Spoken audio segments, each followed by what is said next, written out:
Hoje é o dia certo para avançar,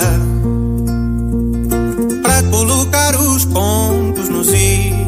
Pontos nos is, com Jorge Silva no Rádio Clube de Angra. Portanto, é importante saber falar, é importante saber ouvir. Ninguém sabe tudo, que é ouvir a explicação do porquê das coisas serem como são. Colocar os pontos nos is.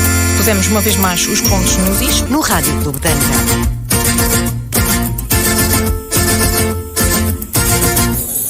Ora então, muito bom dia uma vez mais aos ouvintes e já sabem, às quintas-feiras por esta altura é dia desta rubrica que só é possível pela presença do Jorge Silva. Hoje a vida trocou-nos as voltas e não é possível estar em direto no estúdio, mas não deixa de estar via telefone. Bom dia, Jorge. Bom dia, valha-nos a tecnologia. Não é a mesma coisa, mas agora foi o que se pôde arranjar, não é verdade? Teve de ser. Hoje, infelizmente, queridos ouvintes, por motivos profissionais, eu não consegui chegar ao Rádio Clube de Angra a tempo, ainda estou um pouquinho longe, por isso vamos usar o telefone que é para, enfim, do mal do menos. Exatamente, e fica também aqui este exemplo para todos. Quando não podemos de uma forma, desenrascamos-nos de outra. Isso também é importante, é melhor do que faltar com a palavra, como às vezes acontece. Mas isso Somos portugueses, não é? A nobre arte do desenrascanço. É, bem português e ainda bem. Nunca deixar de honrar os compromissos. Então hoje vamos falar de uma expressão muito interessante. Alhos e bugalhos. Dizemos uma coisa e os outros percebem outra. É mais ou menos isso, Jorge? Eu gosto muito quando estou a falar de alhos e a pessoa responde com bugalhos, não é? Isso irrita-me profundamente. Queremos falar de uma coisa e depois parece que o nosso interlocutor é meio surdo ou faz, enfim. E depois andamos, um fala de alhos, outro fala de bugalhos. Mas é uma expressão de... Pronto, ficamos sem a ligação. Sabe, Jorge, eu gostava muito de ouvir esta música e esta foi a oportunidade. Agora sim que a ligação telefónica foi restabelecida. Jorge, estávamos a falar de alhos e de bugalhos. Pois, demos aqui um trambolhão virtual, não sei porquê. É, a tecnologia também falha, não são só os humanos. Também nos prega partidas, vamos ver se corre bem até ao fim. Até nem sei em que parte é que fiquei, que eu fiquei aqui a falar sozinho. Aqui chegou que às vezes dizemos uma coisa e os outros ou são mais tapadinhos ou fazem-se de surdos e não percebem aquilo que nós queremos dizer. Foi isso que eu vi. Pois, e depois usamos a expressão alhos e bugalhos. E eu estava aqui a perguntar-te se sabias o que era um bugalho, porque um alho tenho a certeza que sabes, não é? Claro, todos os dias os uso. Agora bugalhos, muito sinceramente não sei. Pois. A expressão, a piada, como quem diz, da expressão também tem origem na rima, que é mesmo assim, que alho rima com bugalho e depois há a semelhança entre uma cabeça de alho e um bugalho. Uhum. E agora o que será um bugalho? Que é a pergunta do $1 milhão, não é? É, sim senhor. O bugalho é a bolota do carvalho. Uhum. Ou seja, o carvalho não é uma árvore que existe nos Açores, mas os bugalhos são as bolotas brancas e mais ou menos redondas como os alhos. Portanto, pôr uma cabeça de alho juntamente com um bugalho, as semelhanças são evidentes.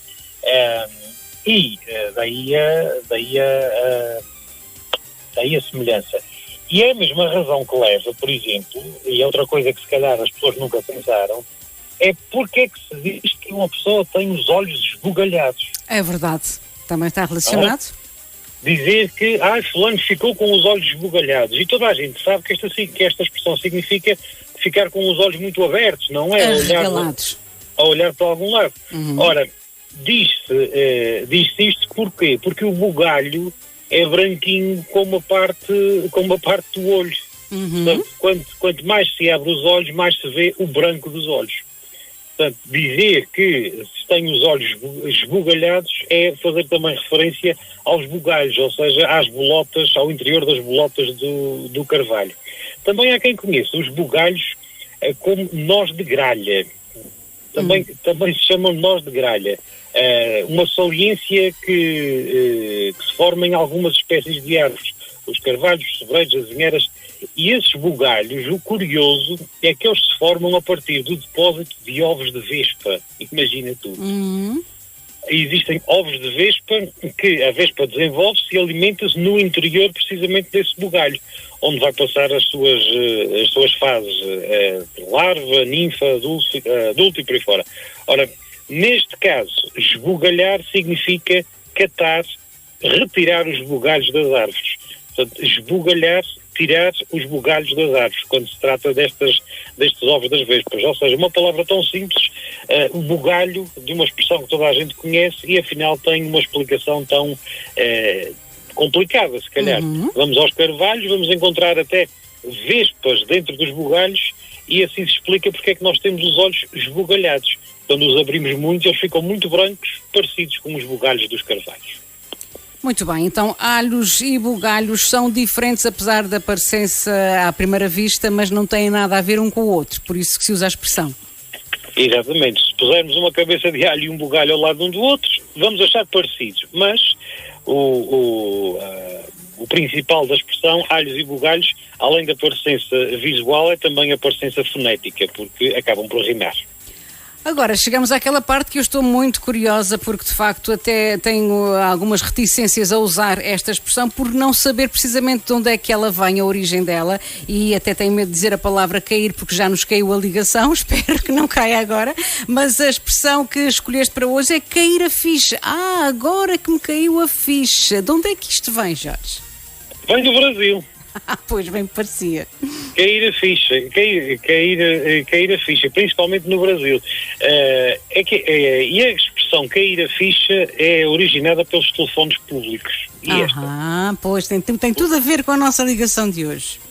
Tem a ver com os telefones públicos.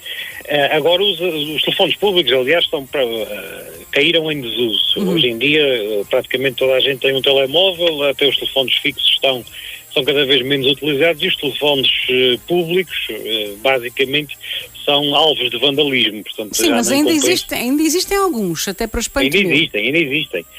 Porque ainda há os cartões, ainda há quem compra os cartões pré-pagos, isso vê-se principalmente com cidadãos estrangeiros que utilizam esses cartões para telefonar para os seus países de origem. Mas a expressão cair a ficha, vamos buscá-la ao Brasil.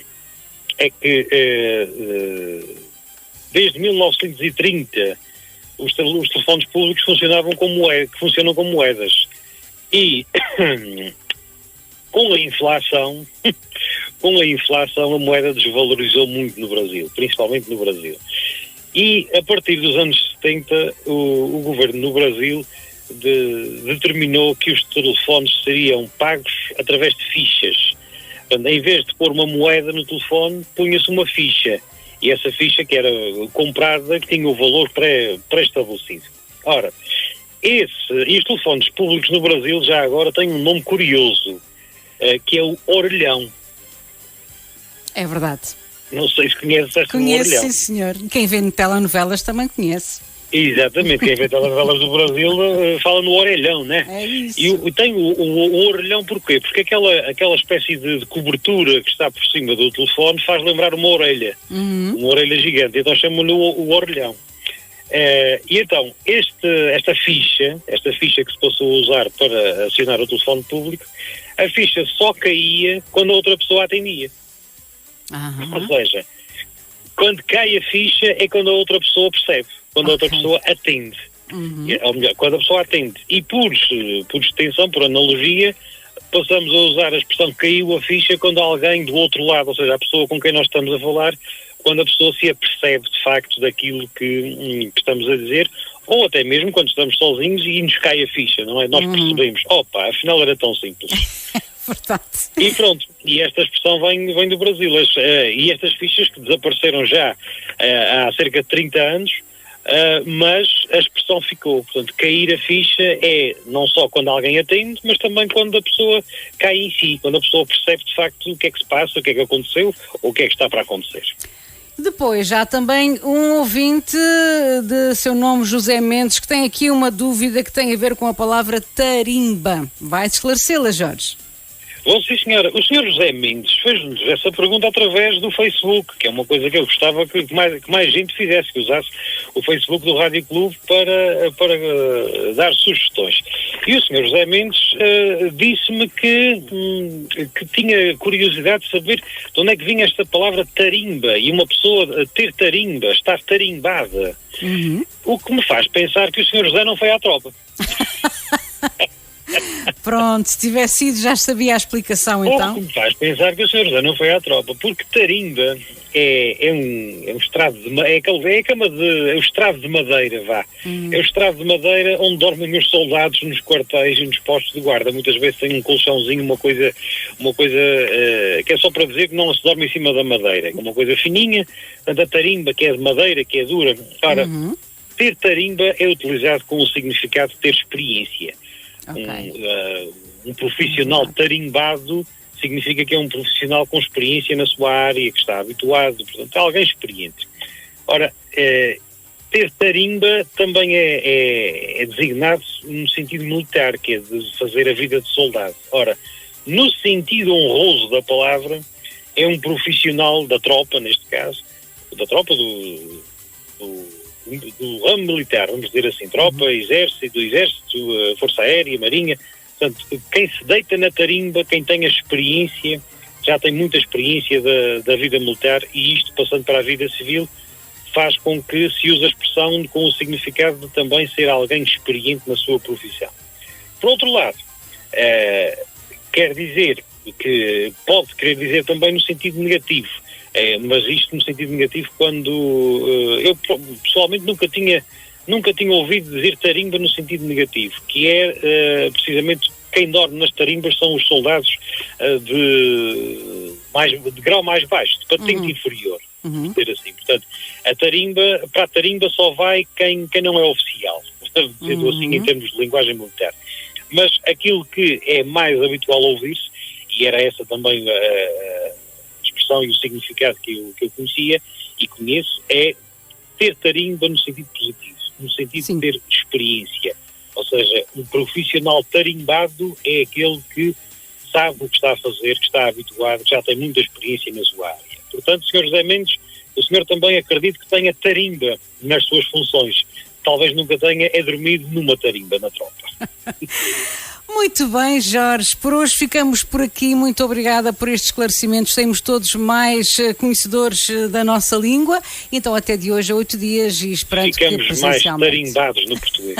Sem dúvida nenhuma. Obrigada, Jorge. Até para a semana. Até para a semana, Júlia. Para colocar os pontos nos is. Pontos nos is. Com Jorge Silva no Rádio Clube de Angra. Portanto, é importante saber falar, é importante saber ouvir. Ninguém sabe tudo, que é ouvir a explicação do porquê das coisas serem como são. Colocar os pontos nos is. Pusemos uma vez mais os pontos nos is. No Rádio Clube de Angra.